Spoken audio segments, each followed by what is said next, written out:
Hey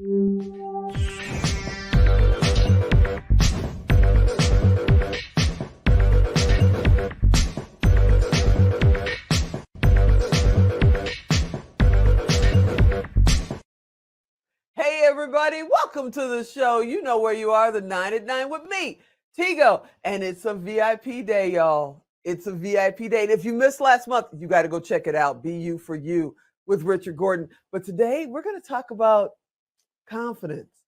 Yeah, even I get really nervous when these cameras come on sometimes. We're going to talk about confidence and getting out of your comfort zone with my buddy Richard Gordon. So sit right there. We'll be right back.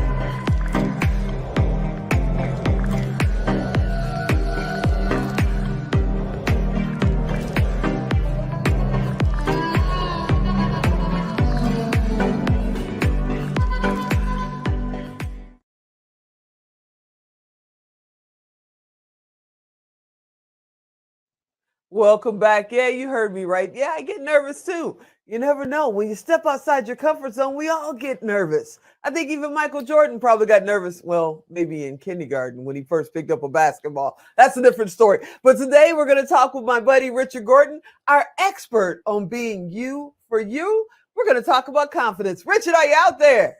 I am here. Woo, woo. Always good to be talking with you. I'm so happy to have you here, my friend. Let's talk about this confidence thing. You know, you see people on stages. We were just talking about our good buddy, Greg Reed. I mean, when he takes the stage, the room explodes. But I got to think that if he's outside of his comfort zone, maybe his confidence might check a little bit for, 10 seconds or so. What do you think? Does everybody get nervous? Yeah, no, that's a great question and a great point. And the answer is yes. And we get nervous when we're not being ourselves, because we're trying to memorize a script. We're trying to follow someone's pattern. You know, we've all been to events and someone's trying to mimic a great speaker, or even the example you use about basketball player that tries to mimic Michael Jordan. It's never going to happen. You cannot do Michael Jordan. You can take some examples from his work ethic. You can take some examples of how he does his maneuvers, but you cannot do Michael Jordan. You cannot do Kobe. You cannot do LeBron. So that's the concept, is once you start being truly be you for you, you can step into that arena and you can be yourself and you're confident. So why are people not confident? Why are they not being you for you? Because it takes the confidence and the courage to step away. It's easier to move with the pack.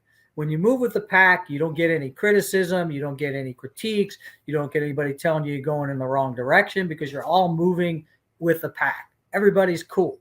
You know, it's like the alcoholic has great buddies in the bar. So as long as he sits at the bar, nobody's counting his drinks.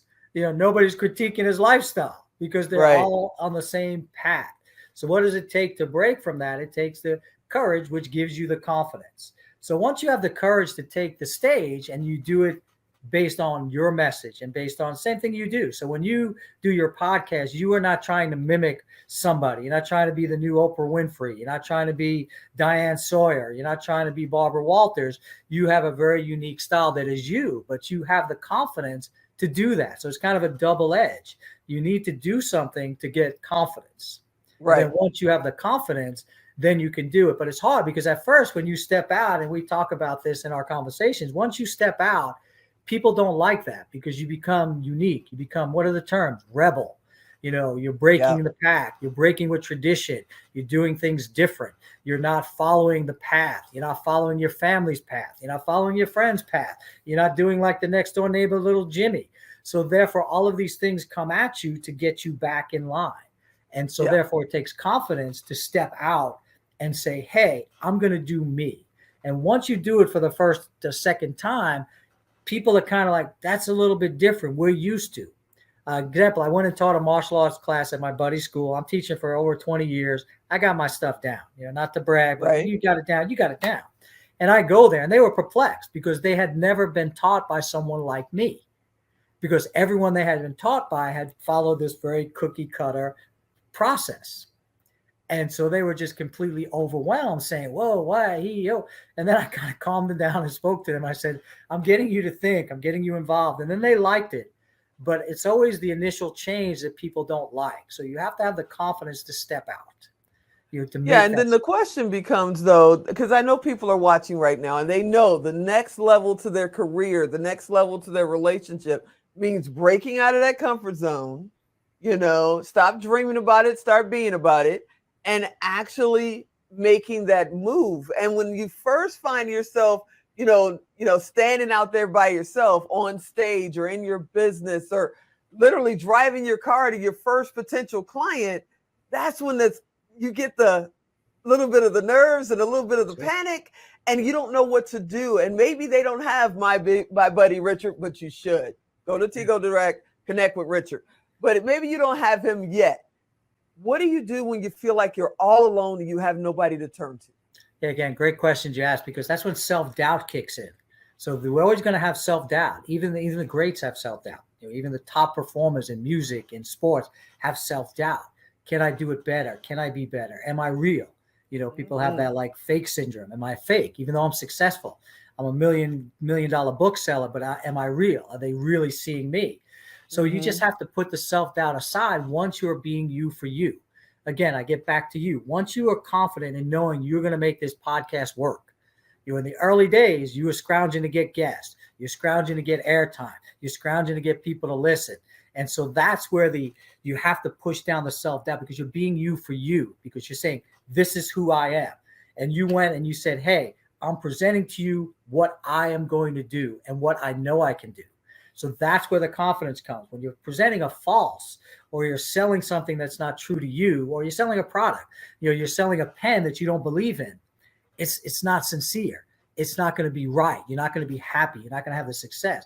So once you truly know who you are, I want to be a guitar player, I want to play the tambourine, then my focus is tambourine. I don't have any doubt, because I'm going to do whatever it takes to play that tambourine. I'm going to play in hotel bars. I'm going to play in airport bars. I'm going to play on a street corner. I'm going to call my buddy Tigo to see if she knows anybody that needs a tambourine player. And I'm sure you know a couple of people that you could probably hook me up with. But that's what determination comes with. And you and I know people like that. Where there's like these young kids coming, oh, I want to be in movies. I want to be in production. And they're like, they're confident, they're being true to themselves. I totally agree. And, in my case, when I stepped out, because I was a producer, I still am a producer, a director, I was behind the scenes. When I decided to do this show, a lot of the people in my inner circle and here locally in Las Vegas went, no, you're not a host. You're a producer. You're a director, blah, blah, blah. And I couldn't get them to come on the show. They were like, I don't get this. This isn't what you do. So I had to step completely out of my comfort zone and go into other markets and start interviewing people, cutting my teeth, as we like to say, and getting this down, and then come back to my local market, because they could see that I was serious about it.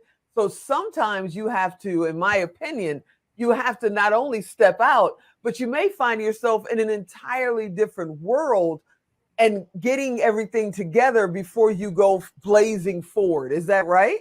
Yeah, no, absolutely. But that's where the confidence comes. The great story about the Beatles, they talk about that they played in some like little honky tonk place, and they were playing like 8 hours a day, and they were the Beatles. But they said that's how they honed their skills. And that's how they got the confidence to thrust forward to become the greatest rock band, you could argue, of all times. But that's how they did their thing. They stepped out into some obscure arena and they got their confidence. And then they were ready to say, this is us. This is who we are. Yeah. And it just seems like, some people think that they want to put on, they're Superman. They want to put on a cape. They want to become somebody else. And eventually that falls apart, because you can only pretend to be somebody else for so long. So when you're talking about confidence, you're talking about confidence of your true self, correct? Absolutely. Once you believe in yourself, and again, whatever your belief is, I believe that God created me, and God created me as a unique individual. And I have, I'm not the greatest talent in the world, but he's given me a lot of skill sets that I'm thankful for that I use. So once I have the confidence in being me for me, then I can go out and share my skills and live a good life. So that's the be you for you. Once you accept who you are, whether you're tall, short, because you know the drill. People's hair isn't long enough. It's too curly. It's not curly enough.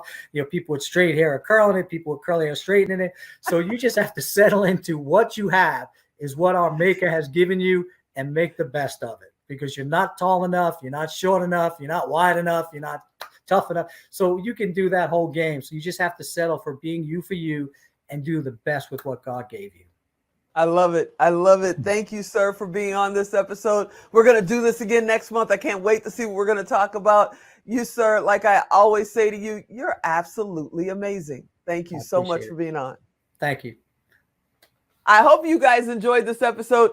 Go be you for you. We talked about Greg Reed for a second there, and I'm going to tell you, he's a good buddy. He's an amazing mentor. If you ever get a chance to see him on a stage, go check him out. But this is the same man you're going to catch at the grocery store. He is him for him. I'm always going to be Tigo.